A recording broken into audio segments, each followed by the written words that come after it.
Oula. Ah, Bonjour, Bonjour. Catherine Noir, en fait la chef de projet du MOOC. Je pense que l'enseignant devrait pas tarder. D'accord, je pense que le webinaire a été démarré. On va quand même attendre un peu, on va attendre 17 heures. Oui, c'est bon maintenant. D'accord, ok.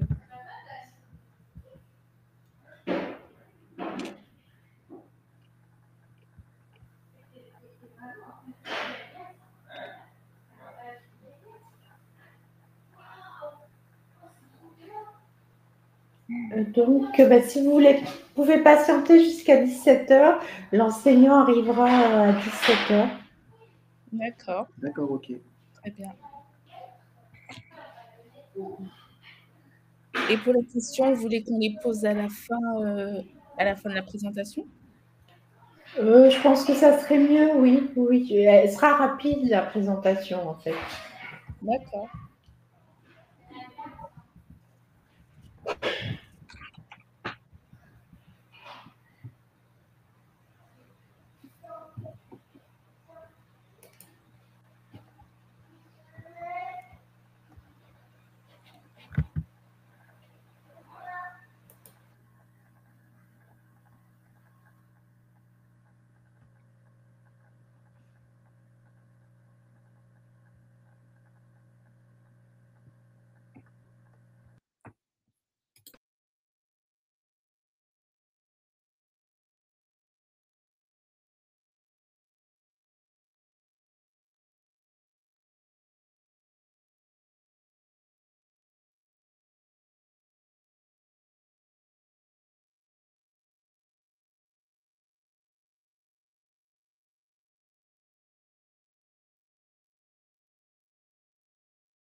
Si vous nous rejoignez en cours de route, sachez qu'on attend 17 heures, l'arrivée de tous les intervenants avant de démarrer ce webinaire.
Bonjour.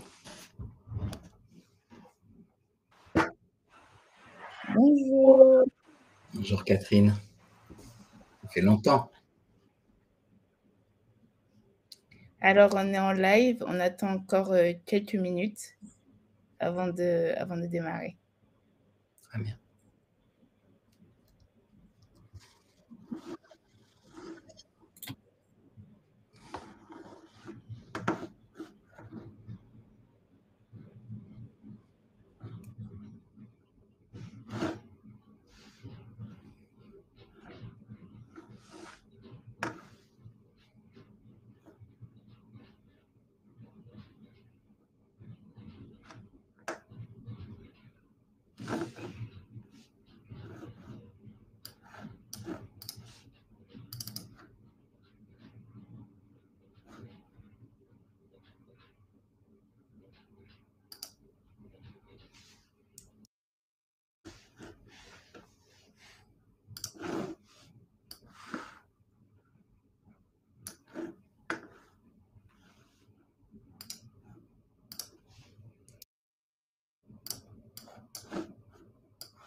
Il n'est pas exactement 17 h, mais je pense que ça y est, on peut se lancer. On peut commencer ce webinaire dédié au MOOC Les métiers du patrimoine culturel.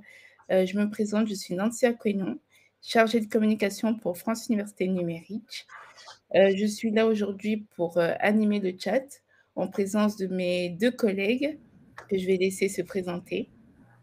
Je suis Hugo, je suis chargé de projet chez Fun et on va modérer le webinaire avec Sonia. Sonia, on ne t'entend pas, ton micro est coupé. Bonjour à toutes et à tous. Donc, je suis Sonia, chargée de communication chez France Université Numérique et avec Hugo, on va modérer ce webinaire. Nous avons également 2 intervenants qui vont vous faire leur présentation. Je vais les laisser se présenter. Alors, je ne sais pas si c'est moi qui commence ou si c'est Catherine, mais j'y vais. Bonjour à tous, je suis Alain Duplouy, j'enseigne l'archéologie grecque à l'université Paris 1 Panthéon-Sorbonne et j'ai contribué à la réalisation de ce MOOC folio sur les métiers du patrimoine culturel. Voilà, je dirige aussi le master patrimoine et musée toujours à Paris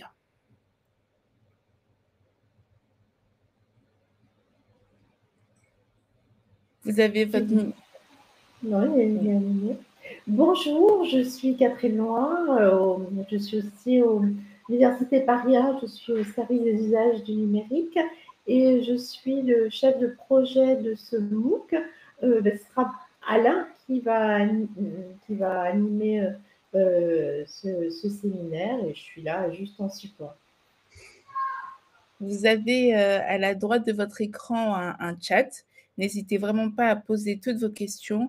Les modérateurs se chargeront de les relayer à l'oral. Sachez également que cette présentation est enregistrée. Donc, si vous avez une déconnexion ou si vous avez besoin de partir en urgence de ce webinaire, pas de souci. Vous recevrez à la fin du webinaire un mail avec plein de ressources à télécharger dans l'enregistrement de ce webinaire. Je vais laisser la parole aux intervenants. Je vous souhaite un bon webinaire. Merci. Donc, si moi aussi je m'en vais, je recevrai le lien. Non, je blague. Voilà, je ne sais pas si je commence, mais enfin, si. Le patrimoine culturel, c'est un domaine extrêmement vaste qui rassemble une multitude de métiers. On estime qu'il y a en France plus de 50 000 emplois directs liés au domaine du patrimoine et plus de 100 ou 150 000 emplois indirects qui renvoient à ce même secteur d'activité, avec une diversité de métiers considérables qui reposent sur des formations qui elles-mêmes sont très diversifiées. On va passer en revue quelques-unes de ces formations et je vais essayer de vous expliquer les principales différences entre celles-ci. C'est l'objet d'ailleurs du MOOC Folio, qui est présenté sur la plateforme Fun France Université Numérique depuis quelques années déjà, et qui offre, comme la diapositive ici le précise, qui vous offre une présentation donc de certains de ces métiers du patrimoine culturel. C'est une présentation extrêmement dynamique qui est faite par des gens qui connaissent, qui savent de quoi ils parlent. Ce sont des professionnels qui interviennent, mais aussi des étudiants qui vous donnent leur ressenti et qui expliquent leur parcours à travers les méandres de ces différentes formations. Donc voilà, le mot précise les connaissances et les compétences indispensables qui sont acquises à travers ces formations et souligne donc les différences et les complémentarités entre les formations en archéologie, en histoire de l'art, en conservation et restauration du patrimoine et plus généralement sur la valorisation du patrimoine culturel et la médiation culturel. Alors, plusieurs sections dans ce MOOC qui sont orientées donc, selon les grandes familles de métiers qui correspondent à autant de filières de formation: l'histoire de l'art, l'archéologie, le patrimoine et l'histoire des musées en général, et ensuite des métiers plus spécifiques qui sont ceux de la conservation et de la restauration des biens culturels. Chacune de ces familles de métiers et de ces formations distinctes ont droit à toute une série de vidéos. Alors, je ne vous lis pas ici l'ensemble de la diapositive: les métiers de l'histoire de l'art, les métiers du patrimoine, les métiers de l'archéologie, les métiers de la conservation et de la restauration, avec chaque fois des professionnels qui interviennent et qui vous expliquent ce en quoi consiste leur métier et en quoi la formation qu'ils ont suivie, voire les formations qu'ils ont suivies tout au long de la vie, leur permettent aujourd'hui d'exercer leur métier, tant dans le domaine public que dans le domaine privé. D'ailleurs, les métiers du patrimoine culturel sont une famille extrêmement diversifiée, avec un secteur privé qui est de plus en plus important. Bon. Lorsque ce MOOC Folio en vient à présenter non plus les métiers, mais les formations qui permettent d'arriver à ces métiers, le point de vue éditorial qui était retenu est de donner la parole d'une part à un enseignant ou à un responsable de formation, et d'autre part de proposer le témoignage d'un étudiant inscrit dans cette formation. Et vous avez ainsi des exemples qui vous sont donnés pour l'histoire de l'art, pour la formation en patrimoine et musée, pour les formations en archéologie et pour les formations en conservation, restauration des biens culturels. Donc à chaque fois, deux points de vue: le point de vue de l'enseignant ou du responsable de la formation et le point de vue des étudiants qui suivent ces cursus. Ce MOOC est accompagné de toute une série de ressources supplémentaires pour compléter votre information et en apprendre davantage sur ces métiers et sur ces formations. Une bibliographie de référence, bien sûr, quelques interviews de professionnels et enfin un lien vers les multiples formations qui s'adressent à ces métiers à travers la France. Bien évidemment, il n'y a pas qu'à Paris que l'on peut se former au métier du patrimoine culturel. Quelques recommandations pour quand on a envie de s'engager dans un parcours sur les métiers du patrimoine culturel.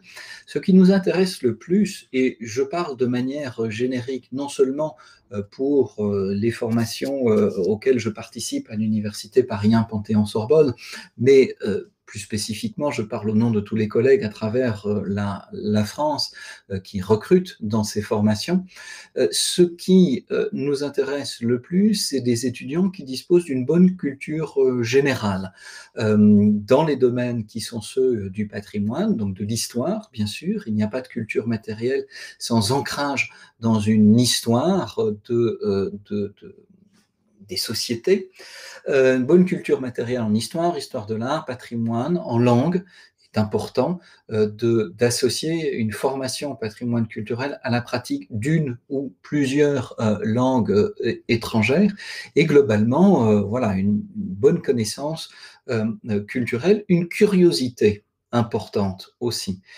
Quand on s'engage dans ces études, et même de préférence en amont d'un cursus universitaire, il est bon de fréquenter les musées, les expositions, les sites archéologiques, les itinéraires culturels en matière de tourisme. Et ça, c'est quelque chose que vous aurez à cultiver tout au long de votre formation, mais aussi tout au long de votre vie, durant votre vie professionnelle. On doit sans arrêt se tenir à jour de ce qui se fait en matière de patrimoine culturel. Donc, n'hésitez pas à visiter des sites, à fréquenter des musées, à aller à la rencontre de professionnels lors d'un certain nombre de journées portes ouvertes, et je pense en particulier à deux événements importants qui sont les journées nationales et maintenant européennes du patrimoine au mois de juin chaque année, et aussi ce qui se passe là encore au début du mois de juin, ce qu'on appelle le Festival de l'Histoire de l'Art qui a lieu chaque année au château de Fontainebleau et qui met l'un ou l'autre thème à l'honneur. Il y a là, outre toute une série de rencontres, d'expositions, de conférences qui peuvent avoir lieu en région, autant d'occasions de rencontrer ces professionnels dans la diversité de ces métiers du patrimoine culturel. N'hésitez pas aussi à vous impliquer dans la vie associative locale, où que vous soyez, en France ou en Europe, si certains nous regardent d'Europe, vous impliquer dans la vie associative locale. Il y a bien un château, un site archéologique, un musée à proximité de chez vous, un site qui est géré par une association locale qui bien souvent est en recherche d'intervenants, de personnes qui vont prendre une permanence quelques jours pendant l'été, par exemple, accompagner des visiteurs. Et il y a là une première expérience des métiers du patrimoine qui est absolument essentielle et qui vous permettra tout d'abord d'élaborer un carnet d'adresses, car ce sont des métiers qui se construisent aussi à travers les connaissances que l'on rencontre tout au long de son parcours. Bien souvent, vous aurez la possibilité aussi d'effectuer des stages. Un stage est une présence dans une institution ou une société privée qui est formalisée à travers un contrat. C'est un contrat de travail, le contrat de stage, qui est là pour définir les relations entre un employeur et un stagiaire, pour vous protéger aussi de tout ce qui pourrait vous arriver sur un site archéologique ou dans un musée. Et le stage vient ainsi formaliser une expérience dans une activité culturelle quelque part sur le territoire. Dans tous les cas, les métiers du patrimoine et les formations en matière de patrimoine reposent sur une motivation, sur un intérêt réel pour ce secteur. On ne fait pas des études en histoire de l'art, par exemple, parce que les images, c'est plus facile que les textes. Et on a parfois des étudiants qui viennent chez nous en disant « Ah, j'ai hésité entre l'histoire et l'histoire de l'art, mais finalement, les images, c'est plus facile que les textes. » C'est une grossière erreur que de penser cela. Chaque document doit être appréhendé en fonction d'une méthodologie spécifique. Et les images ne sont pas plus faciles à observer, à commenter, à regarder que ne peut l'être un texte. Il faut donc une réelle motivation, comme dans toute forme d'études supérieures, pour ce domaine et pour la formation, pour développer donc un parcours dans cette filière particulière que sont les métiers du patrimoine. J'ai presque fini et puis je vais répondre à vos questions. Hein. Les parcours de formation, ils se déclinent comme toute formation supérieure en France selon un schéma que l'on appelle le LMD, pour licence, master, doctorat. C'est un schéma européen que l'on appelle parfois le schéma de Bologne. Il est dû à une réunion de l'ensemble des ministres de l'enseignement supérieur des différents pays d'Europe, il y a 25 ans, à Bologne, qui ont décidé d'harmoniser les études supérieures selon 3 cycles universitaires, un premier cycle de 3 ans, un deuxième cycle de 2 ans, et un troisième cycle, le doctorat, de 3 ans ou plus. Bon. Ce sont toutes ces formations, à quelque niveau que ce soit, L, M ou D, sont des formations qui sont nécessairement professionnalisantes.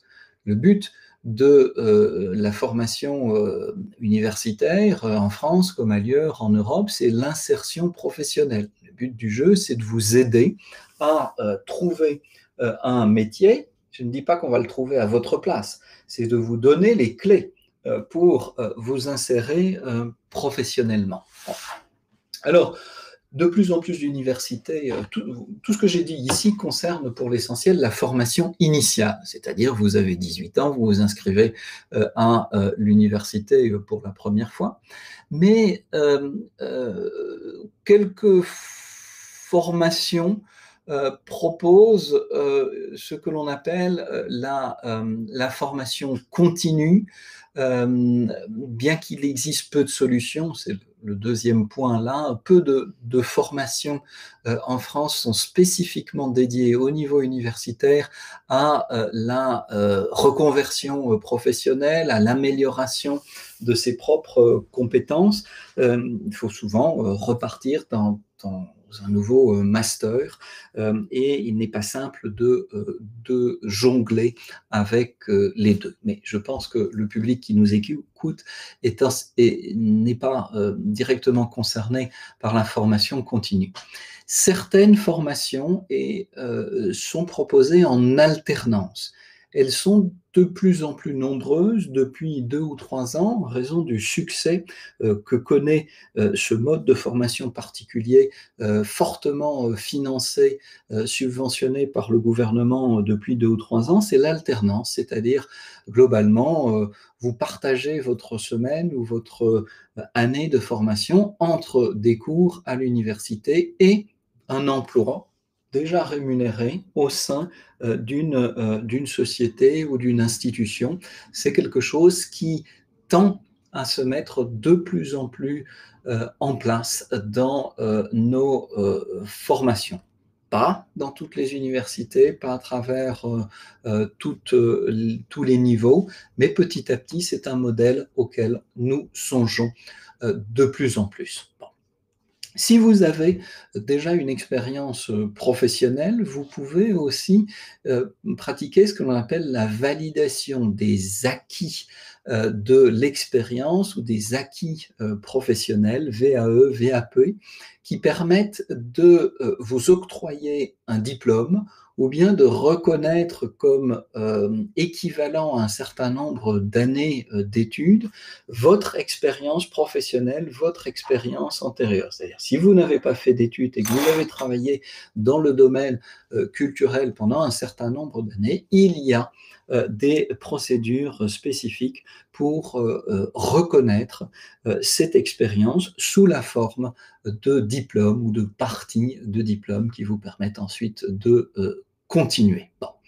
Enfin, il vous est tout à fait possible aussi de suivre certaines formations en auditeur libre.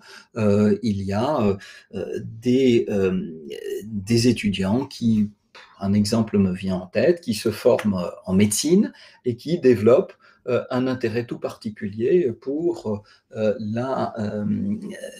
l'archéologie ou l'histoire de l'art et qui vont allier la pratique de la médecine à une étude des cadavres anciens ou toute une série de choses comme ça. Donc, il y a moyen évidemment de participer à de telles formations et de se constituer une certaine expérience, même sans valider le diplôme, mais évidemment, tout tout cela est extrêmement minoritaire par rapport à l'essentiel qui est la formation initiale à travers un cursus de licence, de master et éventuellement de doctorat.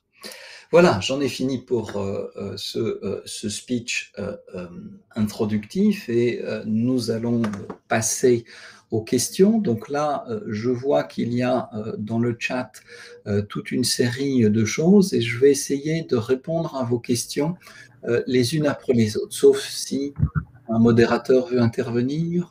Si vous voulez, je peux vous dire les questions à l'oral. Oh non, ça va, je vais les lire moi-même. D'accord. Alors, pourquoi il faut participer à des activités de médiation dans un patrimoine comme ceci? La personne a en fait... Alors, en fait, la personne s'était trompée, je pense, a confondu médiation et méditation. En fait, est-ce que par exemple... Ah oui, médiation. Moi, j'ai bien lu médiation, pas méditation. Peut-être vous pouvez définir la médiation oui, tout à fait. et donner quelques exemples de métiers. Oui. La médiation culturelle, c'est l'art de communiquer avec le grand public, avec la communauté en général, les recherches faites par ceux qui pratiquent des fouilles archéologiques, par ceux qui dirigent un musée, qui gèrent des collections. Et vous devez savoir que la notion de patrimoine n'englobe pas seulement un ensemble d'objets ou de sites. Le patrimoine n'est pas simplement ce corpus que l'on voit dans les musées de choses anciennes. Le patrimoine est d'abord et avant tout une relation entre ces choses anciennes et une communauté plus ou moins étendue, un village, une ville, un pays, peu importe. Le patrimoine, c'est ça, c'est la relation entre des objets et une communauté. Et pour mettre en relation ces objets et cette communauté, il faut faire de la médiation. Il faut parler, expliquer, construire des récits. Et c'est un élément extrêmement important dans l'ensemble des métiers du patrimoine culturel.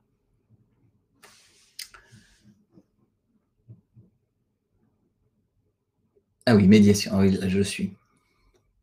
Les métiers de l'édition font-ils partie des métiers du patrimoine? Et si oui, dans quelle famille de métiers que j'ai évoqué plus tôt?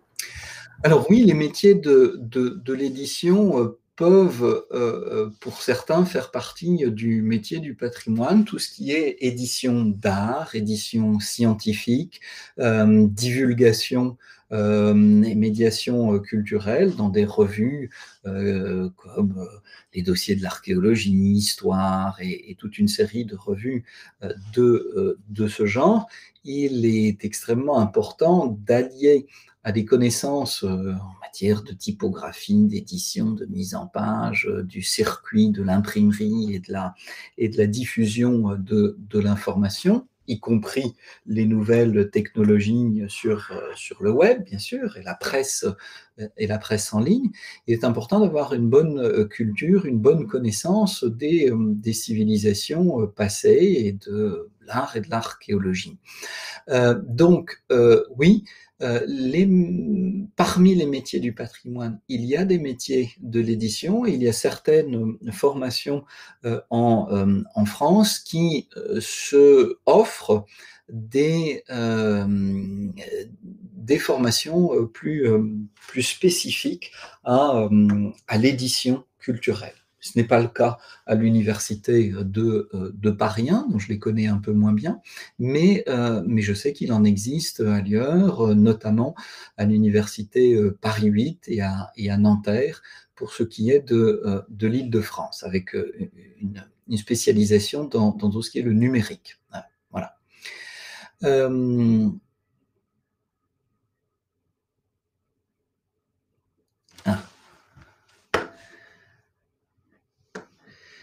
Quels sont les métiers en lien avec l'histoire de l'art? et quelles sont les études possibles. Bon, les métiers en lien avec l'histoire de l'art, vous avez tous les métiers de conservateurs, d'attachés de conservation, d'assistants conservateurs qui font l'objet de concours au niveau national ou local et qui vous permettent de travailler dans des musées au contact direct des œuvres d'art en étudiant celles-ci, en préparant des expositions, en rédigeant des catalogues.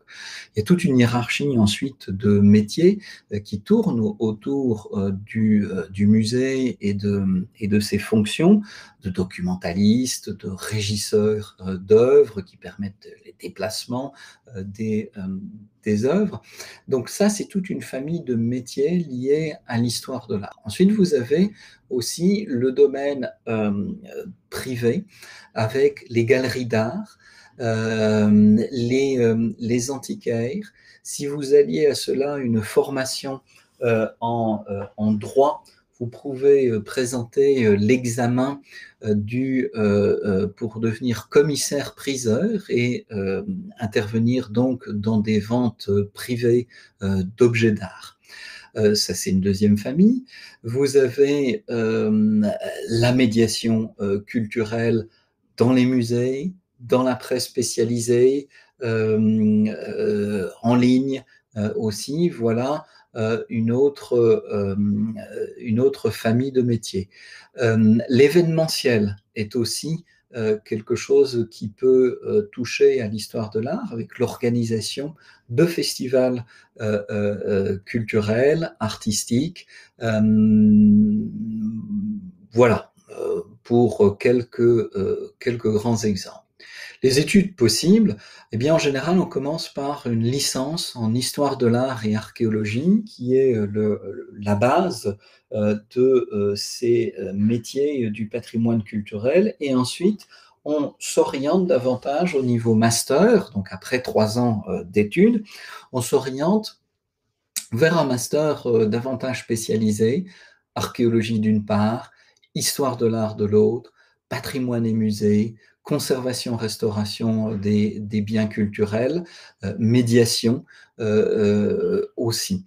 Donc, vous avez une spécialisation progressive des formations au métier du patrimoine culturel et il est bon de garder au départ de ces études, au niveau de la licence, un éventail assez large de possibilités. C'est d'ailleurs un travail important auquel doivent se livrer les étudiants dans leur premier cycle d'études. C'est non seulement étudier leurs cours et répondre aux demandes des enseignants-chercheurs et aux travaux qu'on vous donne, mais c'est aussi à travers des lectures en bibliothèque, des visites de musées, des visites de sites archéologiques, etc. C'est esquisser petit à petit un projet professionnel qui doit aller en se précisant. À nouveau, ce ne sont pas les enseignants-chercheurs, ce n'est pas l'université qui va vous dire « vous serez telle chose », etc. Ça doit venir de vous. Il doit y avoir une motivation et un travail de réflexion sur vous-même qui n'est pas facile à faire, loin de là. Et on ne demandera jamais à un étudiant dans un dossier Parcoursup, par exemple, de nous donner exactement le métier qu'il veut faire quand il sera grand. C'est une question que l'on pose tout au long du cursus et qui doit trouver, année après année, une réponse de plus en plus précise de la part de l'étudiant. Donc rassurez-vous, vous avez le temps pour trouver le métier qui sera votre passion dans l'avenir. Y a-t-il une différence entre le médiateur culturel et l'organisateur d'événements culturels? Alors oui, l'organisateur d'événements culturels va avoir des compétences en gestion, en économie de la culture. Il y a là une démarche presque entrepreneuriale. Il faut aussi, l'organisateur d'événements culturels doit avoir aussi quelques connaissances en comptabilité, en droit et notamment en ressources humaines pour engager un certain nombre de collaborateurs. Bref, c'est une sorte de chef d'orchestre qui organise des festivals. Le médiateur culturel, lui, est davantage cet intermédiaire entre les chercheurs, les savants, les détenteurs d'un savoir qui se renouvelle constamment et le public auquel il veut communiquer dans un langage qui est le plus adapté possible, ce savoir et le renouvellement de savoir. Donc voilà, le médiateur culturel, c'est celui qui établit la relation entre le patrimoine et une communauté. L'organisateur d'événements culturels, c'est le chef d'orchestre qui va mettre en place les différentes briques économiques, comptables, juridiques, d'organisation de ces événements. Voilà. C'est lié, mais quand même assez différent. Je suis arrivé au bout des questions qui ont été tapées en ligne. N'hésitez pas à en poser d'autres.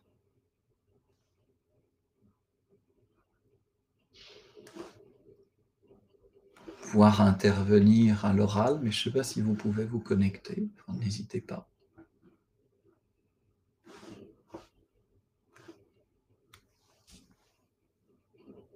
Qu'est-ce qu'on fait en céramique? Ben voilà, effectivement, il y a une photo là qui détaille un stage d'initiation à l'étude des céramiques archéologiques dans notre master d'archéologie à Paris 1 Panthéon-Sorbonne. Les céramiques, c'est donc ces objets en terre cuite qui sont découverts dans des fouilles archéologiques. La terre cuite, c'est le plastique des temps passés. Aujourd'hui, tous nos objets, tous nos contenants sont en plastique, qui est un dérivé de l'industrie du pétrole, qui est très polluant. Mais dans le passé, tout cela passait par des vases en céramique, c'est-à-dire c'est de la terre cuite, c'est de la terre, de l'argile, qui est cuite au four et qui devient donc dure et, à vrai dire, indestructible. La céramique, ça ne périt pas. Et depuis le néolithique, les hommes ont fabriqué toute une série d'objets, de vases en terre cuite, en céramique, qui évidemment, le plus souvent, se sont brisés, sauf lorsqu'ils ont été conservés intacts dans des tombes. Et ces céramiques sont le matériel que les archéologues retrouvent le plus dans leurs fouilles, au moins pour tout ce qui concerne des populations postérieures au néolithique. À travers la céramique, à travers la forme des vases, la décoration des vases, on va être capable de produire un savoir qui permet de dater. C'est l'un des premiers usages de la céramique. On date les vestiges parce qu'on a établi des chronologies de ces formes. Alors, oubliez l'idée qu'on peut tout dater au carbone 14, c'est totalement faux. Le carbone 14 est loin d'être la panacée, il ne peut dater que des vestiges organiques qui, en général, se conservent très mal en matière d'archéologie. Donc, voilà. En revanche, la céramique, c'est indestructible, ça se conserve très bien et grâce aux typochronologies qui ont été établies, on va pouvoir dater à peu près n'importe quel site archéologique. Par une étude de la forme, on va savoir à quoi servaient ces vases, à manger, à boire, à stocker du grain. Donc, on va caractériser les sites archéologiques que l'on fouille. Enfin, certains de ces vases sont pourvus, alors ce n'est pas le cas ici, sauf le vase tout au bout, sont pourvus d'un décor plus ou moins riche, figuré ou géométrique, et à partir de ce décor, on peut là aussi produire un discours iconographique qui va nous aider à connaître les sociétés anciennes. Donc la céramique, c'est vraiment le vestige que l'on trouve le plus souvent en matière de fouilles archéologiques, et c'est à partir de celui-là que l'on déduit un nombre considérable d'informations. C'est le métier de l'archéologue que de travailler avec beaucoup de vases. Oui. Et donc, quelles sont les études pour devenir organisateur d'événements culturels? Des études tournées plus vers l'événementiel, la gestion, ou bien, comme pour le médiateur culturel, plus de connaissances du patrimoine, si j'ai bien compris, comme l'histoire de l'art, par exemple. Oui, exactement. Eh bien, nous avons à Paris 1, dans notre master patrimoine et musée, parmi les diverses filières que l'on a au sein de ce master, nous avons une filière qui s'appelle gestion du patrimoine culturel. Et cette filière aide à la formation de personnes qui vont être amenées à gérer des institutions culturelles, éventuellement des festivals et des événements. L'une des autres filières de cette formation s'appelle valorisation et médiation du patrimoine, en l'occurrence du patrimoine archéologique. Et là, on va davantage former des étudiants qui font l'interface entre les chercheurs, la littérature scientifique et le grand public. Donc, c'est une spécialisation qui se fait finalement relativement tardivement au niveau du master, sachant que l'un et l'autre de ces parcours reposent sur une licence en histoire de l'art et archéologie, ou sur une licence en histoire, par exemple, c'est-à-dire sur une très solide formation sur les civilisations du passé. Quelles sont les spécialités au lycée pour s'orienter vers les métiers du patrimoine? Là, je dirais celles que vous voulez. Nous n'avons vraiment pas d'exclusive en matière de recrutement dans une licence histoire de l'art et archéologie. Il est fortement préférable d'avoir fait un bac général plutôt qu'un bac technique ou professionnel, et ça pour bon nombre de niveaux, bon nombre de formations de licence, mais peut-être encore plus en matière de culture et de patrimoine. Mais à part cela, tout est bon à prendre en matière de culture générale telle que on l'apprend au lycée. L'histoire des arts n'est qu'une option minoritaire et une discipline très peu enseignée au collège et au lycée. Donc on sait très bien qu'en fait, vous partez de zéro en matière d'histoire de l'art et encore plus d'archéologie. Mais une bonne culture générale, une bonne connaissance de l'histoire, une bonne pratique du français. Nous sommes, à travers les métiers du patrimoine, dans le domaine des sciences humaines et sociales, savoir s'exprimer correctement, savoir rédiger correctement, éviter de faire des fautes d'orthographe comme il y en a plein dans vos interventions sur le chat. Désolé, je vous tacle. Voilà, c'est absolument indispensable.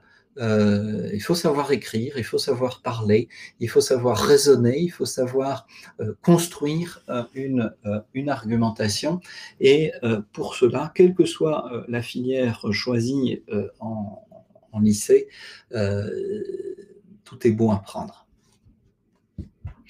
Connaissez-vous la licence médiation culturelle à Sorbonne Nouvelle? À ma connaissance, ce n'est pas une licence, c'est un master. Mais je me trompe peut-être. En tout cas, nous avons des contacts étroits avec le master de médiation culturelle à Sorbonne Nouvelle, à Paris 3. Il est possible qu'il y ait une formation en licence. Je vous avoue, je ne la connais pas en détail. Et donc, je ne saurais pas vous expliquer en quoi consistent les enseignements de cette licence, mais si elle existe, et ce dont je ne doute pas, tout ça est extrêmement intéressant. Être formé à la médiation dès le départ suppose aussi une culture générale importante, et ça peut déboucher ensuite au niveau master sur des formations en patrimoine culturel. Et de fait, il y a une branche de la médiation culturelle en master à Sorbonne Nouvelle qui cible le patrimoine et avec qui nous collaborons. Donc, oui, c'est très bien.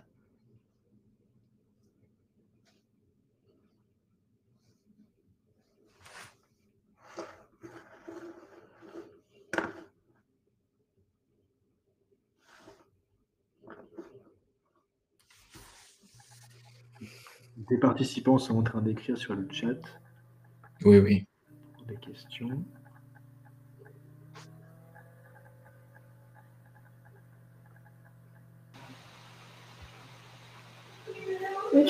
Je voulais dire qu'en fait, sur le MOOC, il y a de nouvelles vidéos qui sont ajoutées régulièrement, et ce sont en fait des métiers qui sont présentés par des professionnels. Donc, ça vous donnera encore d'autres idées de métiers du patrimoine.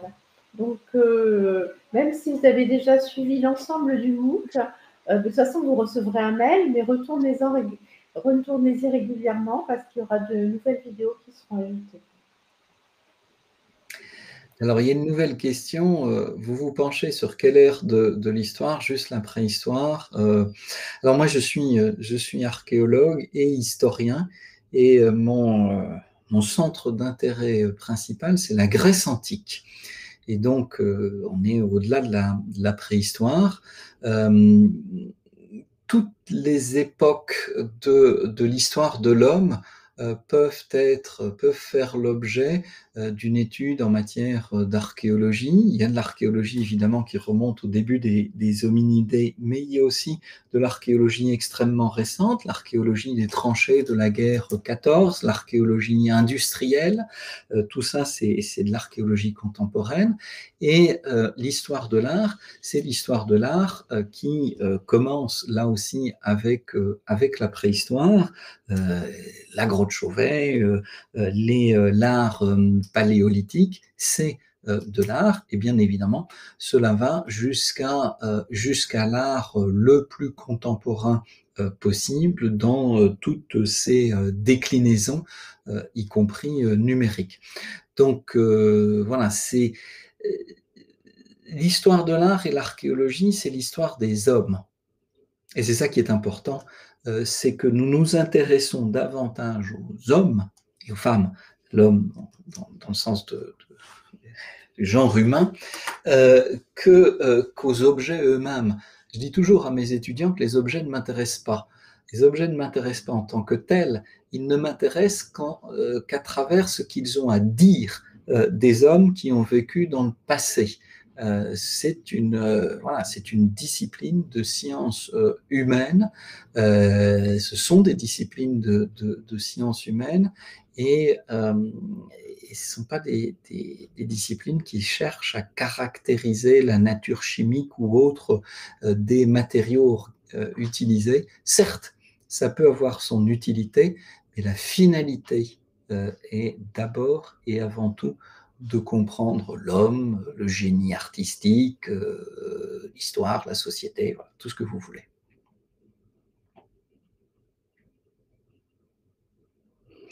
Et pour attendre un peu d'autres questions, moi je m'intéresse, donc je vous l'ai dit, à la Grèce ancienne, et en particulier à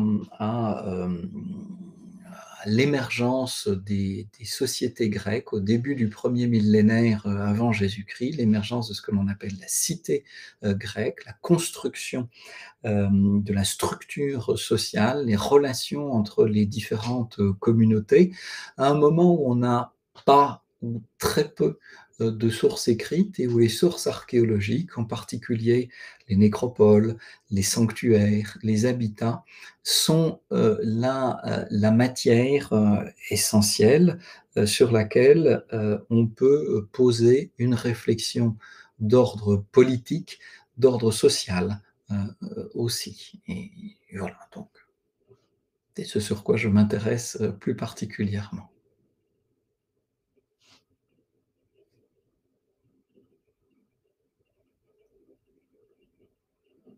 Il n'y avait plus aucune question. Très bien.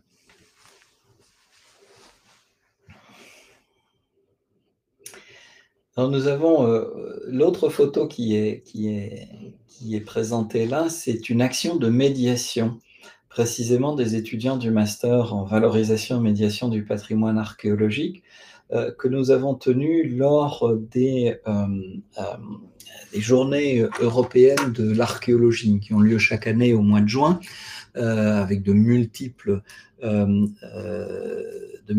événements en France. Pour ce qui est de Paris, une sorte de réquisition, d'installation de l'archéologie à l'hôtel des Invalides. Ça, c'est une photo qui était prise en juin 2021, en plein Covid, deuxième année de Covid. Vous voyez que tout le monde était masqué, où nous avons tenu un stand pour expliquer les métiers de l'archéologie. Nous avons apporté aussi un peu de matériel, à la fois des objets, mais aussi des instruments avec lesquels nous travaillons sur le chantier. Et tout cela a permis de communiquer avec le public sur ce qu'est notre métier, sur ce que sont nos métiers. On fait des scans 3D, mais on utilise d'autres technologies. Oui, on fait des scans 3D. On utilise des tas de technologies en matière d'histoire de l'art et d'archéologie. Toutes les technologies sont bonnes à prendre pour peu qu'elles peuvent nous aider à reconstruire les sociétés passées ou à nous apprendre des choses sur la pratique des artisans, des artistes. Les rayons X, la topographie, le dessin assisté par ordinateur, les drones, ce que l'on appelle le lidar, c'est-à-dire des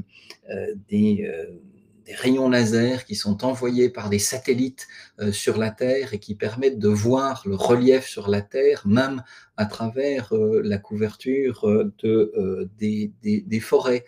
On utilise des images satellites, on utilise des vols aériens, photographies aériennes, bref, il y a un éventail de technologies plus ou moins nouvelles, géologie, l'archéobotanique, la paléoanthropologie, la palynologie, tout ce que vous voulez, qui nous offre des informations sur notre objet d'étude. Où travaillent les médiateurs culturels en plus des musées? Alors, j'allais répondre d'abord dans les musées, mais dans toutes les instances où il y a du public, c'est-à-dire sur des sites archéologiques, à l'occasion de visites ou de voyages touristiques, dans des associations qui gèrent des sites archéologiques locaux, des châteaux, des grottes préhistoriques, etc. Les médiateurs culturels peuvent aussi organiser des visites touristiques à travers la ville, notamment. Voilà, vous avez partout où il y a moyen de communiquer sur le patrimoine culturel, partout où il y a du public, on peut trouver des médiateurs culturels. Et parfois, ce sont des métiers que les médiateurs inventent eux-mêmes, ils se créent leur propre public à travers moyens de communication, que sais-je, une page Facebook, et vous créez votre propre communauté, vous communiquez avec elle. Les médiateurs se spécialisent-ils dans différentes sortes de patrimoine, matériel, immatériel, ou bien ils travaillent avec le patrimoine dans son ensemble? Ben, ça dépend. Vous avez toutes sortes de médiateurs, plus ou moins spécialisés ou plus ou moins génériques. À vous de vous constituer votre propre public. Et vous avez raison aussi en faisant la distinction entre patrimoine matériel et immatériel, ce que je n'ai pas fait jusqu'à présent. Le patrimoine immatériel est aussi important que le patrimoine matériel, si ce n'est qu'il n'y a pas de support physique à celui-ci. Les traditions, les savoir-faire, les récits historiques, oraux, tout ça fait partie du patrimoine immatériel du pays, d'une région ou d'un lieu. Et bien évidemment, la communication, la médiation peut se faire autant sur du matériel que sur de l'immatériel.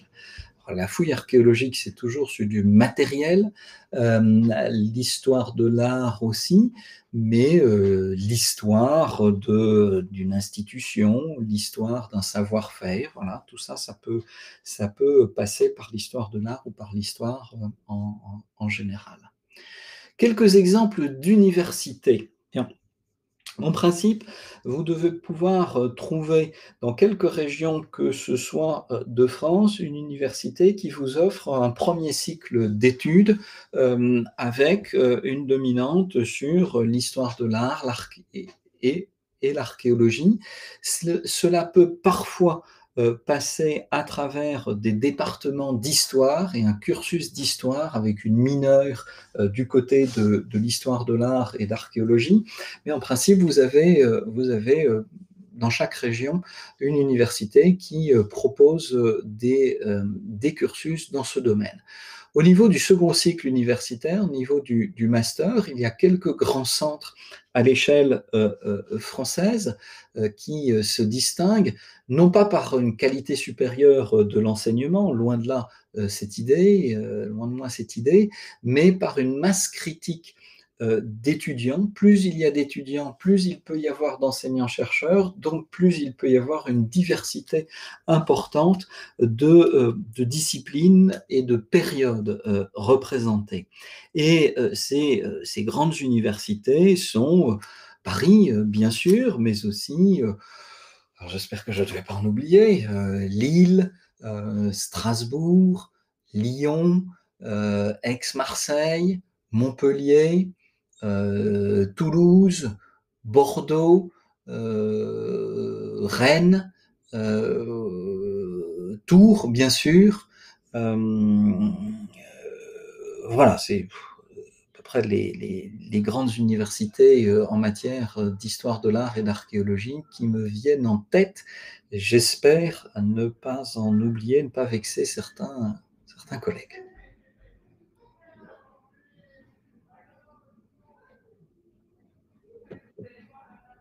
Je pense qu'on va maintenant clôturer le webinaire, l'heure de la fin approche. Merci encore d'avoir pris le temps de répondre à toutes les questions du chat. Si vous avez encore d'autres questions, nous vous invitons fortement à vous inscrire au MOOC. Le lien est dans le chat. À l'intérieur de ce MOOC, vous retrouverez un forum dans lequel vous pourrez poser toutes vos questions. Donc, n'hésitez vraiment pas. Comme je l'ai dit tout à l'heure, la présentation est enregistrée. Le diapo aussi sera disponible en téléchargement. Merci beaucoup à tous d'avoir participé à ce webinaire. Je vous souhaite une bonne fin de soirée. Au revoir. Merci et au revoir à tous. Merci à vous, au revoir. Au revoir, bonne soirée.